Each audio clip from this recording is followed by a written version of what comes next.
Well, hello everyone, and hello Megan.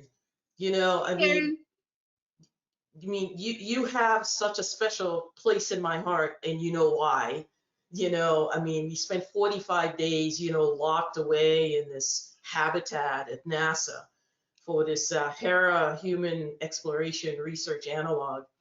And some of the things that we're going to talk about today are things that you shared with me and visions that you've had and things that you were working on.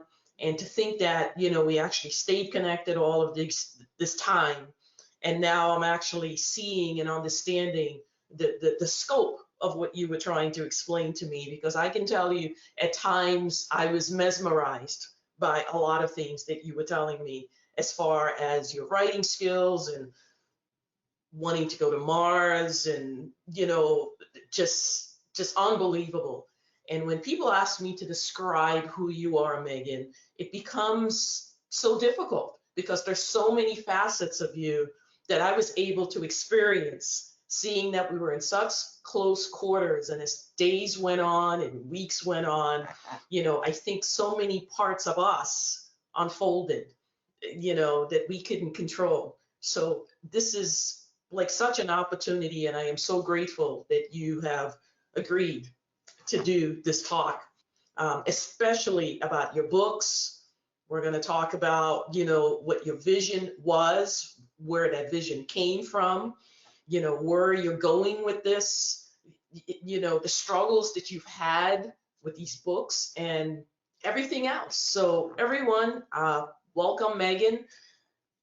Tell Thank us a you, Karen. little bit about yourself, Megan, because it's just, oh my gosh. So, Thank you for that very warm welcome.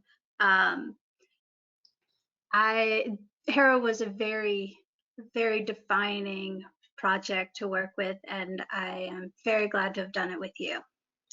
Um, a little bit about me. My goal in life is to go to Mars. If you don't already know that, that's the first thing most people learn. And I actually started writing. Actually, I don't remember when I started writing. I've always written stories, drawn pictures, as long as I can remember. It's something that I do when I'm tired, when I'm stressed, when I just want to relax. It's been one of my creative outlets. I am definitely multifaceted. I like to say I'm a generalist aspiring to be a polymath. Um, Polymath is like a Renaissance man is the more common term. mhm. Um, I don't think I'm there, but I can aspire. So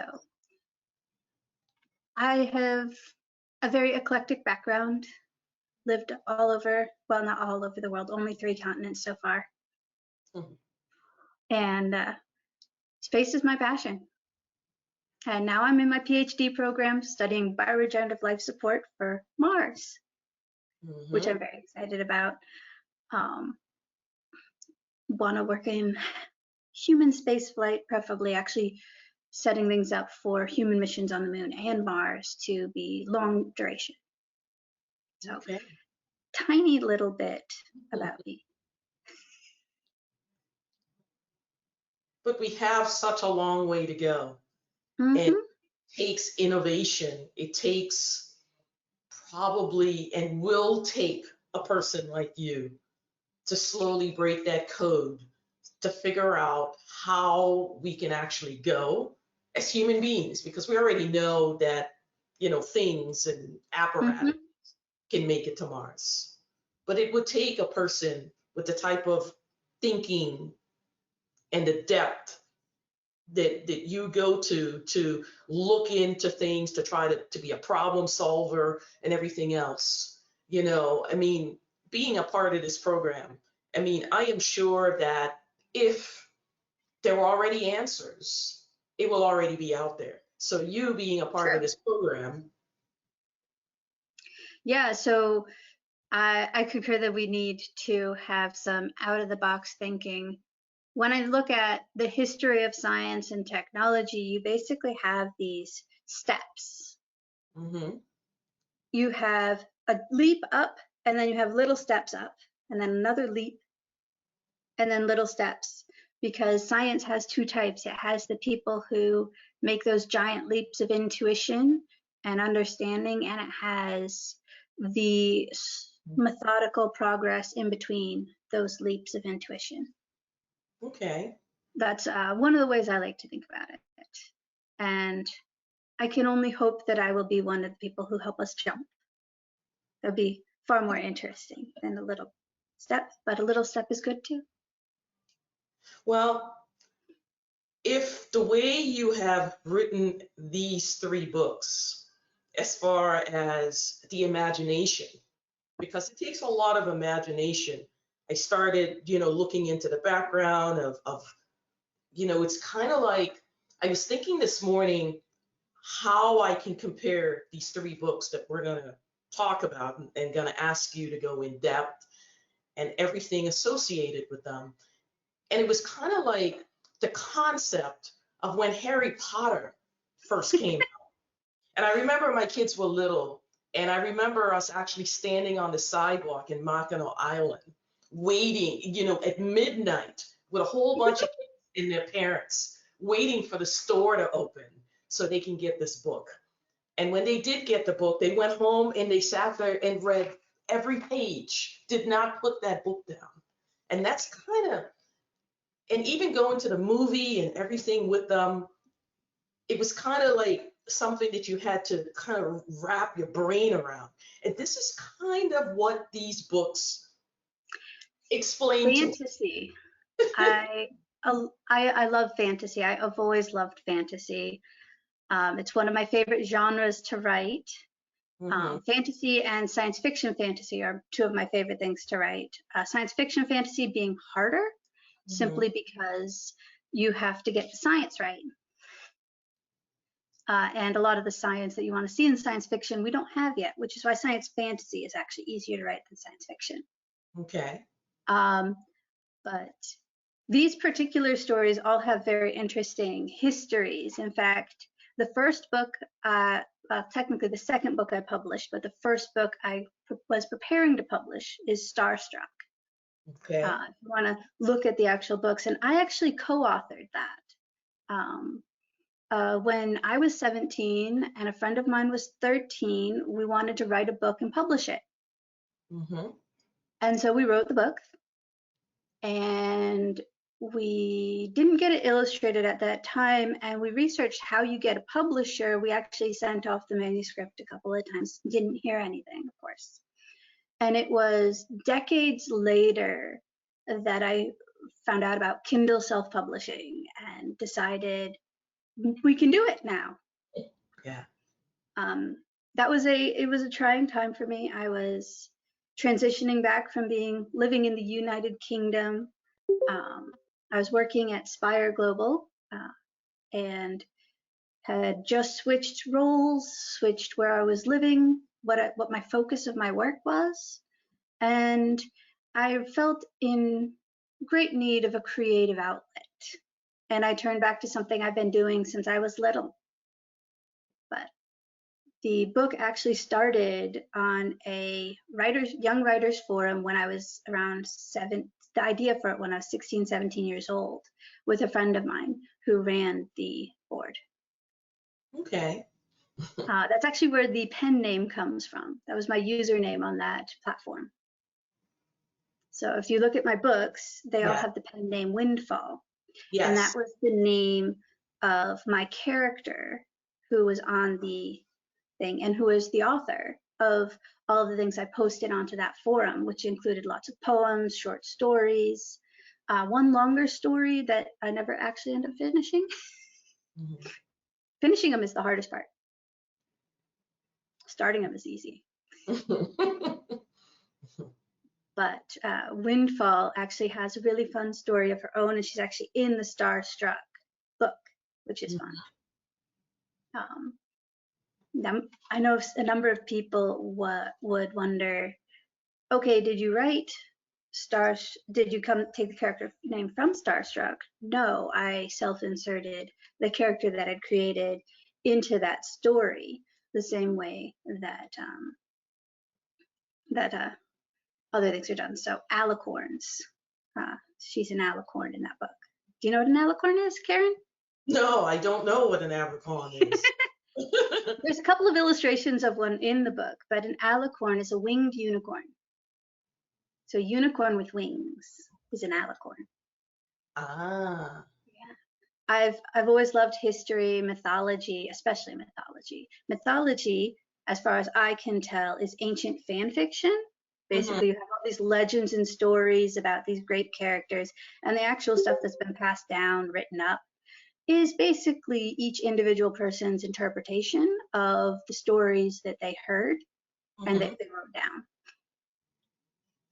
So as you're writing these books, you know, and I think one of them were like 72 pages long.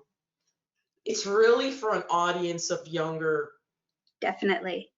And then I said to myself, no, the length of the book doesn't really matter because I remember the Harry Potter books being this thick and kids read it anyway.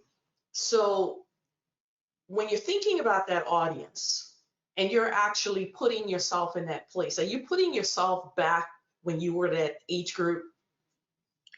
Actually, it's more, I think of several of my cousins actually are developmentally disabled, and my brother has dyslexia. He has trouble with reading long things. And one of the things that's always helped when talking with them is pictures. So picture books tend to be 25, 30 pages max. And I thought there's a gap here. What about the people who still want all the pictures, but are starting to get into the longer books? I wrote them, they're actually written at multiple levels so they can be entertaining for adults and children.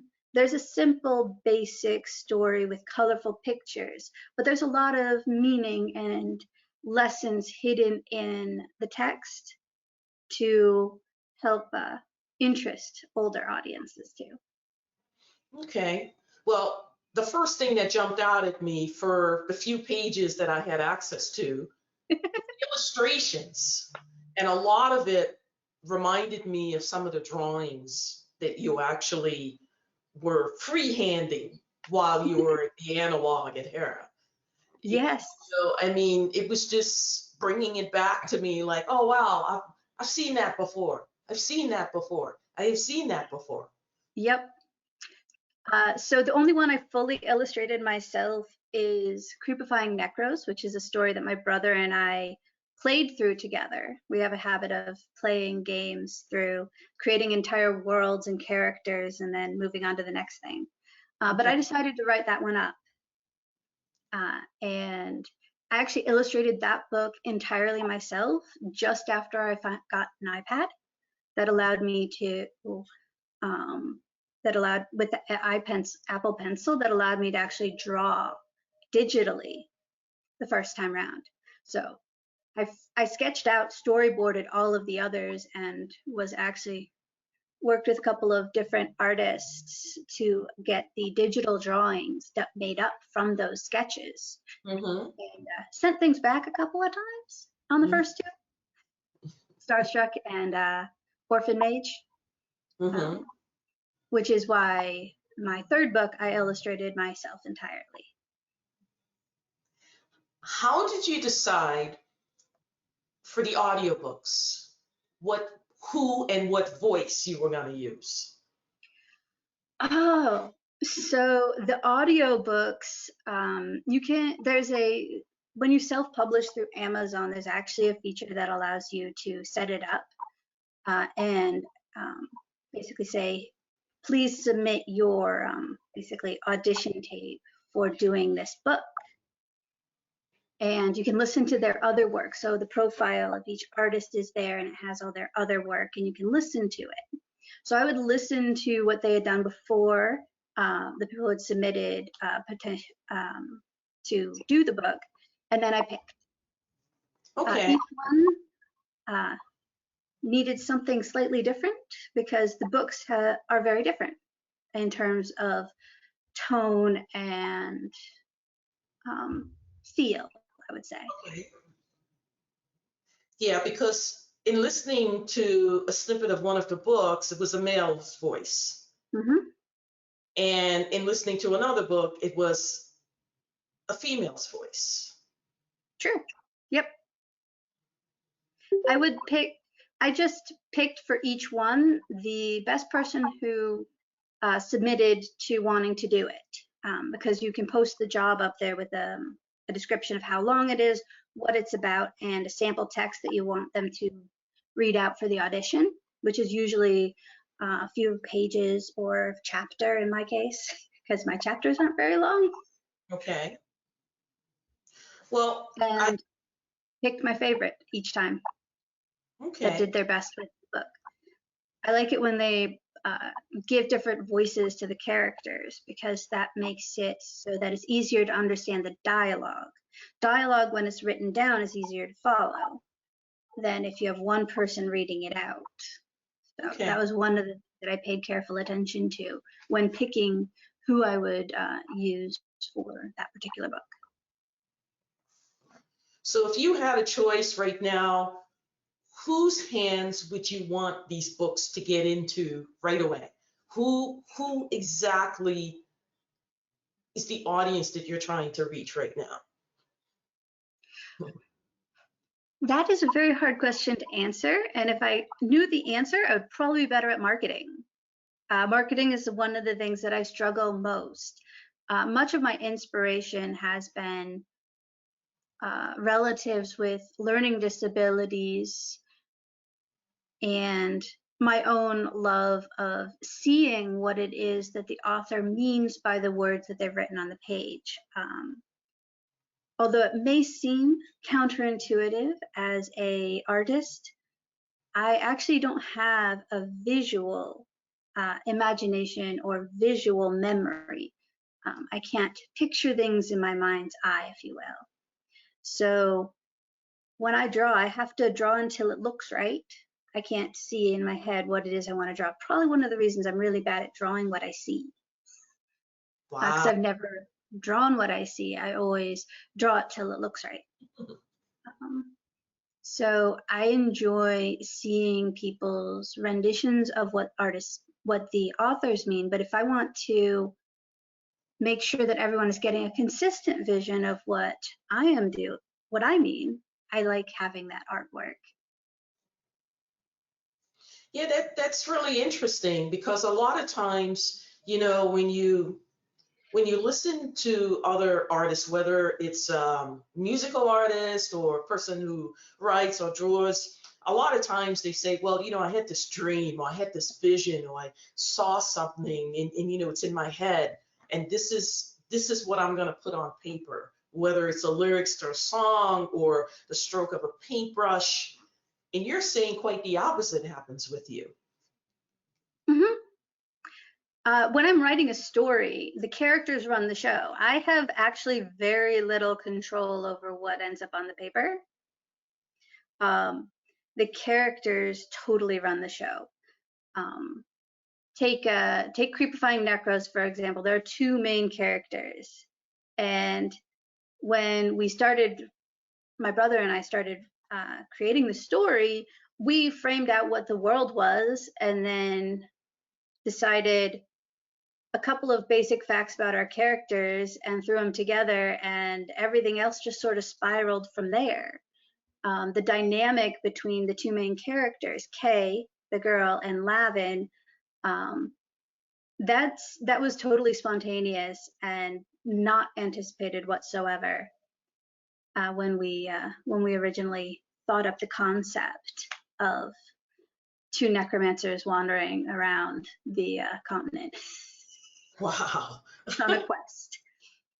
One of them who just found out she was a necromancer, the other one who'd been hiding it since he was a kid. Would you find that more difficult way to write rather than the typical way of which they tell us all the time? Even when you're writing a research paper and everything else, they said, well, just write and sketch out and everything and fill in the blanks as you go. And you're saying that you do quite the opposite. It just, you wake up the next day and you look at the characters and you just keep going. It's spontaneous. Yes, so I see writing or creating the story that I later write down to be a very spontaneous thing. However, not all the details come out that first run through when you define it. After Okay. you've done that, that's when you sit down and you turn that concept into actual prose. Because a lot of times your first run through, you end up with inconsistencies throughout because you learn more about your character as you go on, and then you have to go fix something in the back. Okay. Okay. So there is a lot of that after you've gotten your initial, okay, I've got this cool idea, I've got this character has gone on this thing, you work through a portion of their journey or the whole journey, and then you start writing it down and you're like, okay, so this is something that the audience will wonder about, I need to add these details. Okay. Or why did my character do that? Do I know? Does my character even know why they did it? If so, is that something I should include here or not? Mhm. And sometimes you get to a point where it's like, I added way too much detail there and I don't have as much detail there, so I'm going to either need to add here or subtract from here. Okay. So I do a lot of that same analysis and pull things from it and add things to it after I've done my initial run through. I actually write presentations Mhm. and research papers in very similar ways. Oh, Probably wow. doesn't surprise you all that much. I will read all of my material. I will make all of my notes. I will like flesh out introduction, body, results, conclusion, or just conclusion, depending on what type of paper it is. Mhm. And then I'll be like, okay. And then I'll start with the body because introduction and conclusion are based on what you write in the body. And Mhm. I will go through usually storyboarding like half a dozen different ways of dividing up what I'm researching. How do I want to organize it? Which questions do I want to answer in which way? And then I will start writing my paper. Usually after I've thought through exactly how I want it to be presented, especially if I'm writing a paper that I'm going to be presenting, I'll work on the presentation angle first so that the presentation and the paper are in the same flow order. Okay. Which, yes, I know that is not exactly how the folks Yeah. are supposed to do it, but it's how I've always done it. Okay. I was homeschooled as a kid, and so my mother told me what a 3-paragraph essay was, and then left me to do it because several of my other siblings were being homeschooled too. So my first couple dozen essays that I wrote were literally, here's how you write a 3-paragraph essay. You need to basically tell them what you're going to tell them, tell them what you told them. And in the tell them part, you usually want at least 3 points. Go. And I Well, went from there. as you know, in our audience, as far as the groups that we're involved with, as far as what we do as loving space and Mars and everything that we're associated with as part of this group, you know, how do you or what would you like to share with folks as far as we do a lot of analogs, whether it has to do with Possum or IIAS or, we're just everywhere, as you know. True. We're everywhere. We're represented, across the spectrum, different countries. How would you share with someone who wants to write a book like this, Okay. especially having to do with some of the topics that you're talking about? How do you inspire them to take that first step? Because all of us, even when we go out and, do anything with IIAS or Possum, we post the stuff on Facebook and this and that, but it warrants something so much larger than that. A 1-second snapshot of somebody saying, "Oh, look at what I did," and they just came out of the tank with the suit and so on and so on. What would be your advice to them to start writing or start putting their stuff out there like you did? So It would sort of depend on what their passion is. If they love writing, if they love art, I would say find a piece that they love and put that out there. My first book that I worked on getting published, not the first one that actually got published because artwork took longer than Orphan Mage, was Starstruck. I wrote that when I was 17. I didn't publish that. Let's see, I wrote it when I was 17. I published it when I was like 30 something. So it doesn't have to be immediate. And you don't have to write something new. And something old can be great.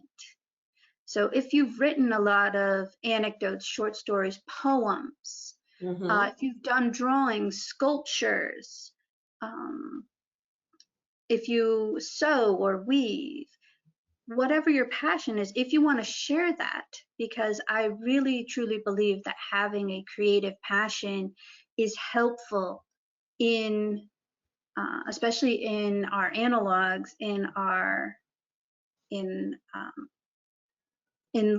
for example, in Hera, I drew every day. Yes. Lots. I did over 50 drawings and 5 paintings. The paintings took like all of Sunday to do. But find your passion. Not everything is something you're going to want to publish. I have about 6 stories that are in queue to be published, but I have to polish them and figure out the artwork for the next ones. I've storyboarded out one of them, and I'm slowly working my way through doing the drawings.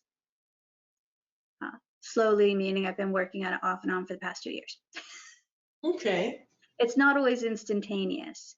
Figure out what you want to do, and then find out how other people are publishing it. For example, I used Kindle Direct Publishing because I wanted to share what I was doing, and I didn't want to try and go through a publisher because I knew it was a huge rigmarole, and I didn't want that added stress. Right. I found it much simpler to use the corporation I'd created to set up the Kindle account and then publish that way. That won't be easier for everyone. Although if people do just want to publish something, I have offered to do that for other people in the past. If they just wanted something published, if they had something ready, I would be happy to post it through my Kindle Direct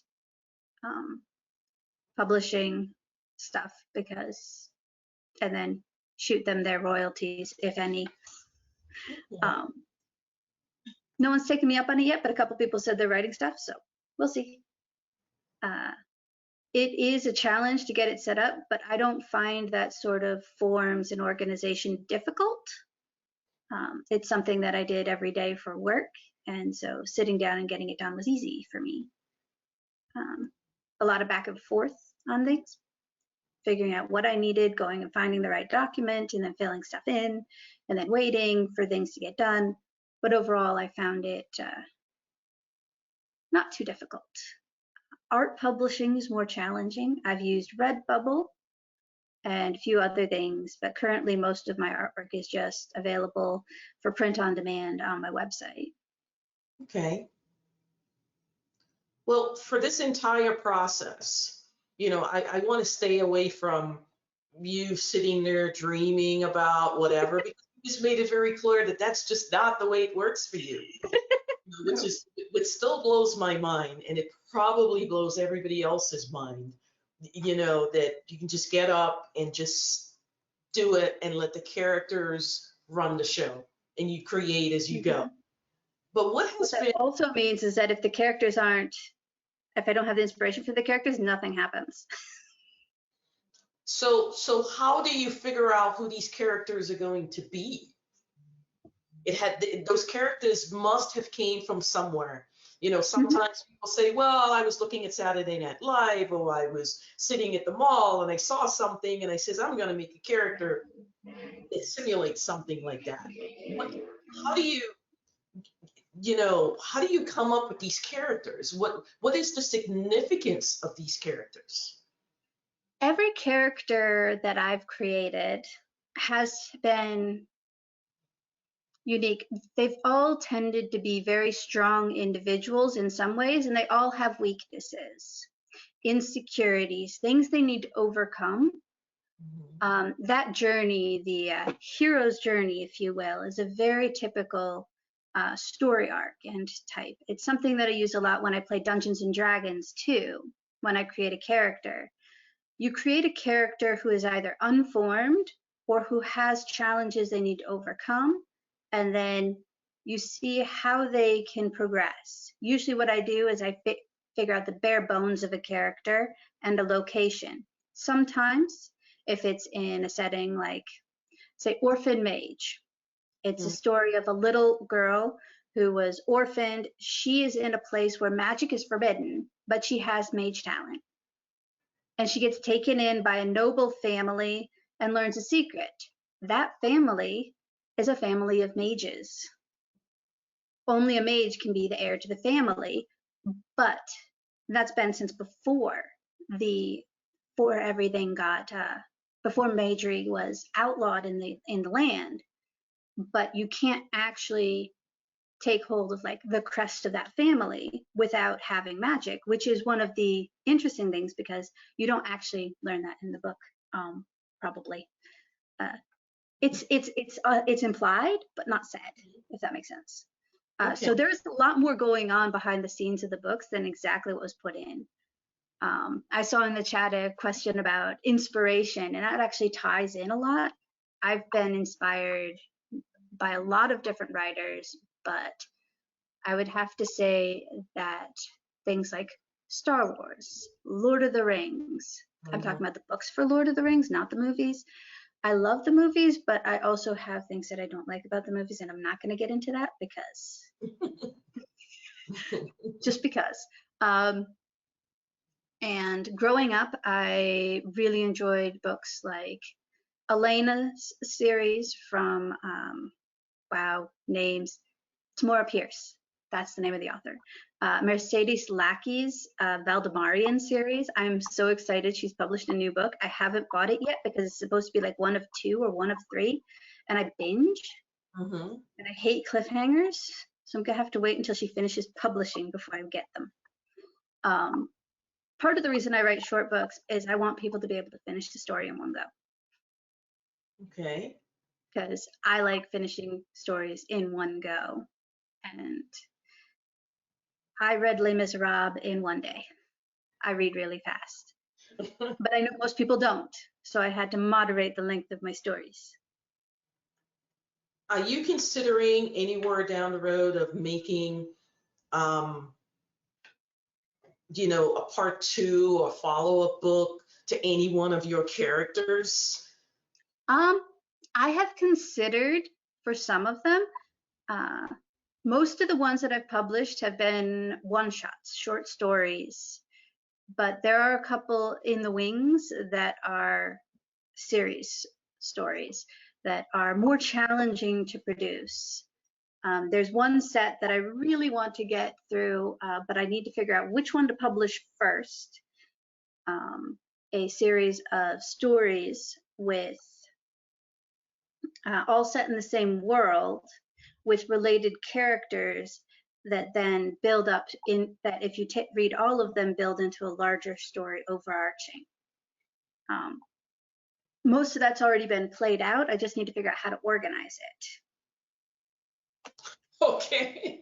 And break it up into smaller chunks because each one is fascinating and you can do a ton. I could do about 15 short stories at least that all built up to a larger arc. I'm also working on a novel length one based on one of my Dungeons and Dragons campaigns. That one is more challenging simply because figuring out the tone and keeping it the same throughout when I like to switch to the character, to looking at the character's view that is basically at the forefront, and switching views in a short story is short. But when you do it in a novel, and I've read a lot of novels, it becomes quite challenging to have multiple viewpoints. easier to do a third person omniscient in terms of presenting a cohesive story to everyone, but then it's harder to provide what is the internal thoughts and motivations of the character, which I find incredibly interesting when I read a book. And I want to share that with my readers. Okay. I think I kind of went around your question. I don't remember what the original question was actually. You did answer the question, but the next question that follows is from the inception of, because I have to stay away from dreaming about a character, it's kind of just there. The characters define themselves. Character to the time that this book is written, what is the time span for that? Oh, between when I come up with the idea and when it's written? Yes. Okay, so for example, Orphan Mage, I sat down and wrote the story in a day. Wow. And then I rewrote it about half a dozen times to make it publishable, doing the moving things around, making things the same. She had a different name originally, but I decided that was too difficult for the it didn't work with publishing, so I changed her name. Her original name was Arena, but I knew when I looked at it that people would think it was arena, which didn't. It looked like the word arena, like a fighting arena or something. I'm like, yeah, no, that doesn't work. I have a tendency to give weird names to my characters, so oftentimes the biggest thing that changes is the name to make it so that it's something easier for people to pronounce. It's actually one of the reasons I like doing the audiobooks, and one of the things I've had to do for pretty much every one of my audiobooks is send them me recorded with the pronunciation of the names. Okay. Some names are easy, like Starstruck. There's not really many ways of pronouncing that. But other names are more difficult, and I try and rename things that are really difficult, or I write up the pronunciation somewhere for the audiobooks. Okay. But yeah. Well, before I move on to opening up the microphones for everyone who's on here to ask you a question, my last question to you is, are you anytime in the future planning to put out a book that's space-centric? My next book that I'm working on illustrations for is a space fantasy. Oh. So it's actually about a little girl who becomes a were, so can transform into an animal, but it's all set in space. Okay. And she's part of this really cool, so it's basically a galaxy that's divided up. It's owned by various corporations, kingdoms, empires, warlords, and her family, to which she is the only legitimate heir, is, oh, there's space gypsies too, by the way, is in charge of one of these like systems. They've got about 5-10 worlds entirely dependent on their family. And this is actually one of the ones that I'm hoping to make a serial. The first one is about her as a child, and the next story arc that I've already played through and figured out is actually her going to university. She goes to a space university and fun things happen. Wow. So that one is set up to be at least 2. Okay. Wow. But yes, it's set in space. If you're talking about doing something that's more down to earth, probably not. Or down to Mars in this case, probably not. I find it easier to look at fantasy if it is set in a larger magical world. I do like creating magical versions of Earth, like what's in Harry Potter. Is lots of fun. There's actually a really cool theme that I've been working on, played through a couple of different versions of how to do it, where humanity is a magical race, but we don't know it.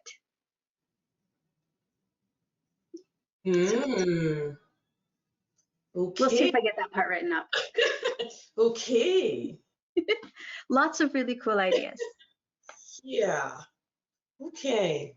I've kind of heard that going around, having associated with some Elon memes. So there might be some truth to that. Yep. Okay. Well, on that note, if anyone would like to unmute yourself, probably turn on your camera, and come on out and ask Megan a couple of questions. I think I touched on just about everything, but I am sure that there's questions out there that you guys are burning to ask. I've been really, really intrigued by her books, and not just her books, but just a person herself. It's not always that, even family members, and I think, since COVID, I think people would say that they probably had a similar experience that we had being cooped up together.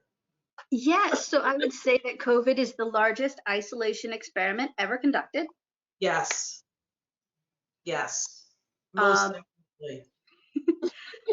so there are a couple of questions in the chat while people start thinking of the questions that they want to ask me. I suppose I could start touching on some of those, unless Yvette wants to speak some of her questions. Mhm. Hi, thank you. It's been so interesting to finally hear about your stories and your process. And I think one thing I'm curious about, you're self-publishing and then you're doing your audio, or are you hiring somebody else to do the audio? I hired someone else to do the audio for the books. I have tried doing the audio myself, and I just get too wrapped up in the story to do my own audio. I have tried it. So I usually go to someone else because I hate editing my own audio. Mhm. I have done audio stuff myself, recorded things, but I don't like editing my own audio. So Would you ever do these in other languages? I would actually love to get them translated into other languages. Unfortunately, the only languages I actually speak are English and Chichewa. I know a smattering of French and a tiny bit of Russian and a few words in Italian, Spanish, Korean, a handful of other languages, but not enough to actually translate the books. If anyone's interested in translating them, I'd be happy to work with them. One of the challenges that I can think of just off the bat with translation is translating concepts, especially in fantasy, magical concepts, into another language, especially if the exact words don't resonate the same way. So I'd have to probably work with someone who really understood the language, both English and the language I was translating it into. Well, I think that doing that would be an excellent idea because we have an international audience. Yes, if anybody in our group would love to So, translate, please let me know. yes, yes, I think that's something that we can probably put out on the airwaves, among our teams. And I am almost sure that it would be one of the coolest things to be able to get these books translated into all of the different languages that's associated with us. Yeah, I was thinking about all our outreach efforts to students who are at least in that 13 to 17 year age who would really love these, and they're in different countries. And I think, yeah, French and Spanish, even in German, having those like mainstays would really be exciting to see how, I would like love you to. said, that marketing. I'm really bad at marketing. Myself, the things that I produce. I'd like to think that my books speak for themselves, but I know in this world everything gets drowned out. Mhm. So much noise going on. And I think my second question, that speaking of our community, Karen, I was wondering, are your characters based on any of the real characters in your life? So I draw from my understanding of people psychology when I'm working with my characters. I don't know if you're familiar with the 13 personalities Myers-Briggs website. It's a particular website that's based off of the Myers-Briggs personality test, and they have 16 different archetypes that they have detailed descriptions for how these people behave, what inspires them, what motivates them, how they behave in personal relationships, how they behave in work in environments, and I've read all of them. I like to understand the people that I'm working with. I like to try and understand what motivates people.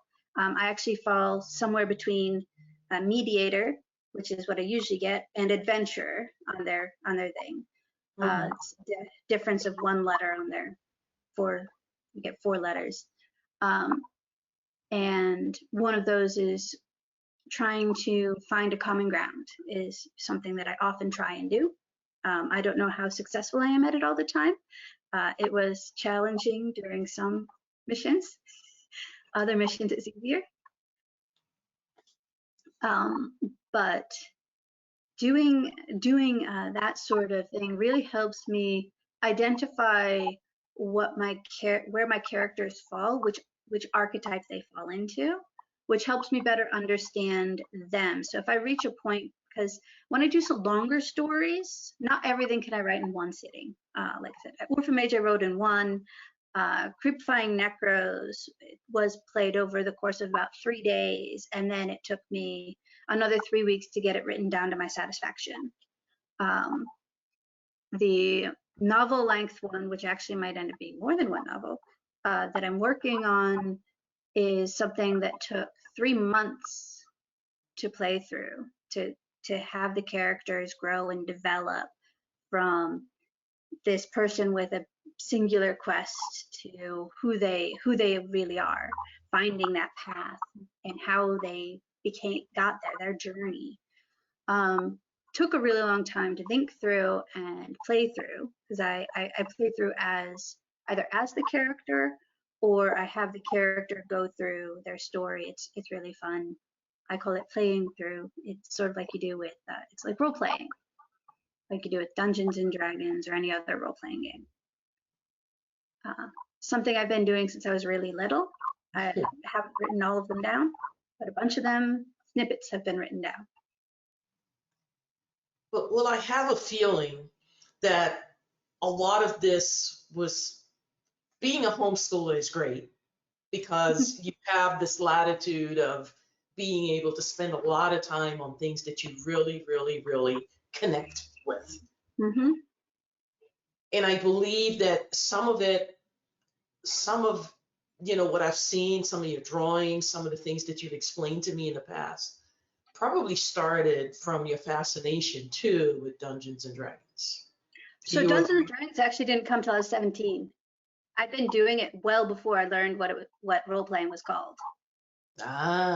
So I've been making up stories and playing these story games with my siblings from a time I was 3 or 4.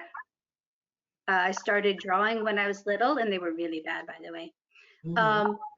But my dad still has some of them on his desk at work. But yeah, I was always fascinated with fiction, reading.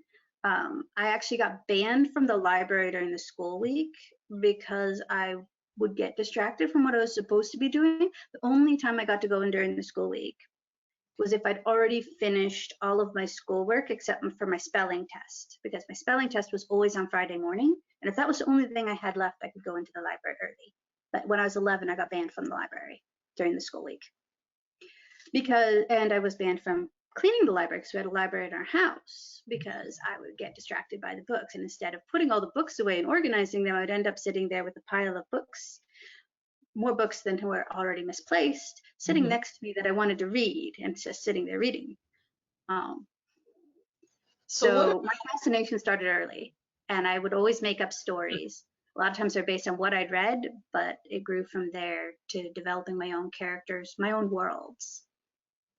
But you talk about in those early days and beyond that you created all of this in your own world. But what about the collaborations that you now have with the artist, and how easy was it to transition from just being that one person show in that bubble to now opening that up a little bit and collaborating to be able to produce these books and all of the artwork and illustrations? It was really hard working with the artists, because I know when something looks right, but I can't picture it in my head. And I can't always explain exactly what it is I'm looking for. I gave the artist for the first 2 books sketches.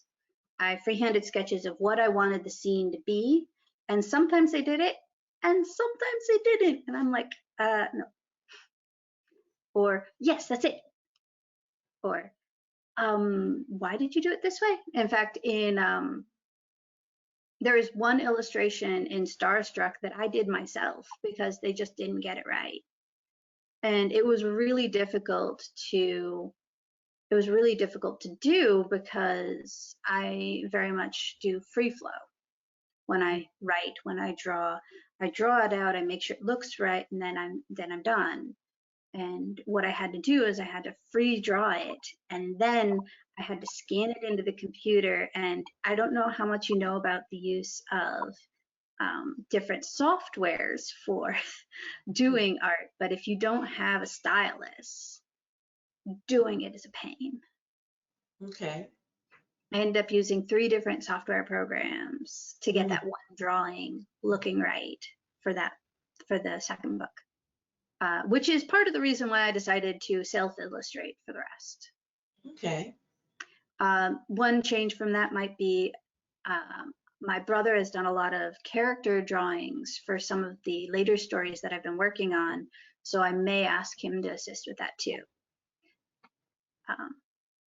So yeah, actually on my Amazon, so if you go through to where I am, if you click on Darkling, which is the co-author, that's my brother's pen name, from that same website actually,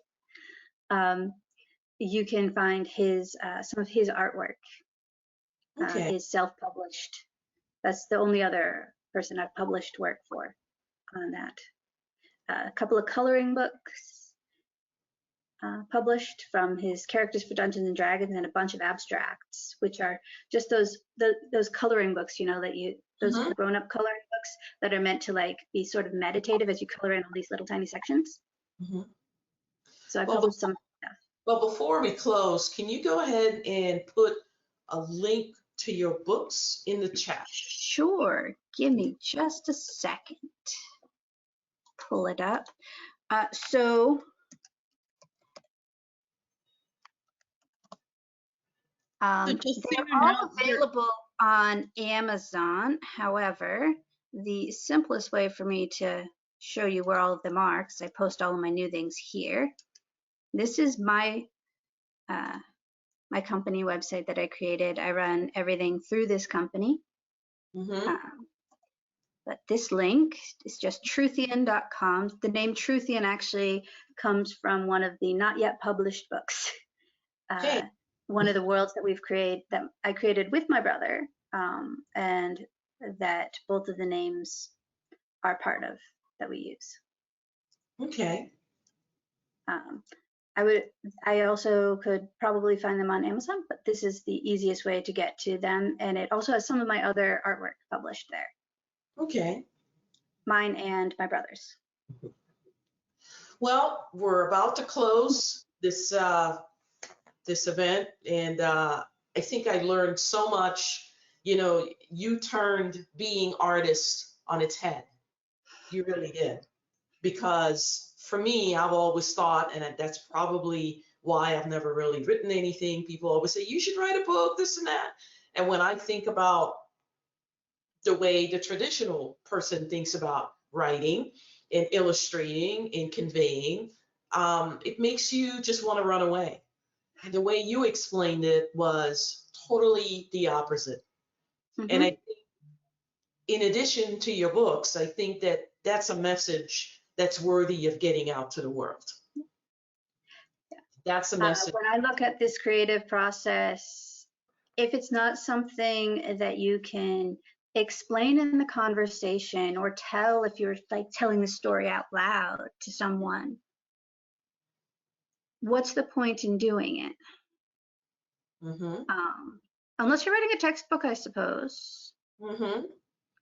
But when I think about it, the easiest way, books are meant to convey something to someone when you're unable to do that with them in person, verbally. It's a way of memorializing your thoughts, memorializing a story in a way that is a more immutable form than word of mouth. So when I think about it, I think if I am writing something, I should write it the way I would tell it to someone, because that way I've thought through how it will make sense to them, because that would be how I would explain it to them out loud. Okay.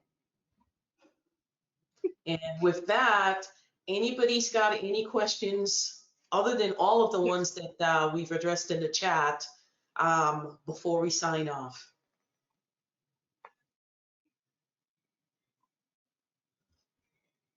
Okay, going once, going twice. Well, Megan, you know, I have enjoyed this chat with you. I really have. You know, meeting up with you a couple of months ago was one of the biggest joys of my life. I don't know if you felt that way too, but it was I was really, really excited cool. to see you. I haven't seen you in years. Yes. Talked? Yes. Yes. Seen? No. Yeah. Yes. So it was very, very nice to meet up with you again, and you know, for you to come into our world, because being part of Possum and our community is something that I had talked to you about while we were at Hera, and told you, you know, and shared with you, you know, how fulfilling it was, and that you would be such, you know, a great, great, great addition to our team. And you It took proved a year and a half, but I finally joined. it. Yes. That was Yes. more timing than anything else. Yes. But better late than never, because here you are, and you realize, I am sure that all of your interactions with this community, you see that we are more like than not. Yep. That is one of the things that I love about people who are passionate about space, is we all have something in common. Mm-hmm. Even if we're all a diverse group with many different focuses and things that we want to do, experiences, life experiences, where we're from, what we do, we all share a common joy and a common goal. Yes. Yes. And I can't wait for you to finish up that book that's space centric. I can guarantee you that I will be buying quite a few of them to share with quite a few people once it's done. You know, so yes, yes, I really appreciate you taking the time out today to share with our community your thoughts, and, you know, what went into creating these books, you know, the hurdles, the thought process of, you know, trying to get it published. You know, I am sure a lot of people in our community are sitting, you know, once they start listening to this recording, you know, you are probably giving them a template to how to go ahead and self-publish themselves, because based on your first book, you said that, you know, there was no place to publish it, and it sat on a floppy disk for 10 years. Technically, it sat in my email because we'd emailed drafts between each other. Yes. It's probably actually also on a floppy disk, but not one that I've been able to find. Yes. A couple of See? my other stories I managed to rescue from floppy disks a couple months ago. I had to Mm-hmm. buy a floppy to USB disk thing in order to read them. Yes. They were in my parents' attic and my parents were moving. And I am sure that there are people out there who are faced with the same situation where they wrote something and thought that they maybe quickly to try to put out a book or something and ran into those roadblocks and just decided, this is just not for me. I can't navigate this process. So, so The twofold. traditional publishing process is a bear. I've never managed to go through that, but I found self-publishing and it wasn't particularly challenging. There's YouTube videos on how to do every step of it. Mm-hmm. Okay. All right. Well, with that, don't be a stranger. Good luck with your continued studies. We're looking for a lot more things out of you, Megan. Oh my goodness, I can't wait. I just can't wait. I am really excited about what's next. Yes.